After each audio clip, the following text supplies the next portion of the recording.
Ama benim bulatmayı balamam. Yaş vaktim bu vakti. Yankılardan söküşü kalı ölüm ben. Harazimçelep sökecek olsam düşünmediler. Benim tacikçelep sökündüm yankılara. Ne o de? Repetan ruhura tatit gülistanı kıyameti zatatiti dedim. Şunda birisi arkamdan deptinan ben yıkıldım. Gübür gübür depip yatıptılar. Ünşetip yatıpman. Bir talasım deptiladan doktadılar. İndi içileri oğuştu, okşidu, boldula, okşidu indi dep. Şu indiklengenin bilemen bir evin patinkesini 42 diye rezmiri günlük. Hürümden depti ya. Şu yere yattım. Benim sınıf yankından çıkıp duran kan vuş ettirip yeri köpürtürüp duruptu. Bir zaman yataman yankıca da kan köpeledi ama kan girecek olardı nefes alır. Berraka sürüleme. Hürüm doladı berraka sürüleme.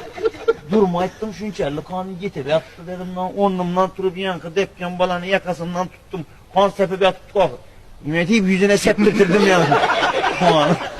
Ya balık kanı görüp ağdallayıp kaldı. Şu çıkıp yürüdüm. Yüzümden atılıp paraya atırgan kan yüzümü teyizlikimde kaytadan yine yüzüme uruluşturdu. Hem mezoyum kara kan. İhtiyacı kanım kemelip ölüp kama kayman dedim lan. Nimetip basıp yürümeke karadım. Karasam epteke de gazılgan eken. Nimetip girdim. İvanın bütün kan akı. Eptekeçem heyran olik karadı. Ne gep dedi tacikçiler. Nimetip aldım uş etti. İmpo bastı.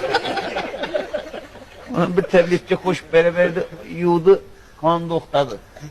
Yine etip yankıcaya ne yapıştırdım o adına. Leka falastırı yapıştırdım lan geçti yine. En sevdiğim vardım. Aşağıdan soğuk kayıt verdi.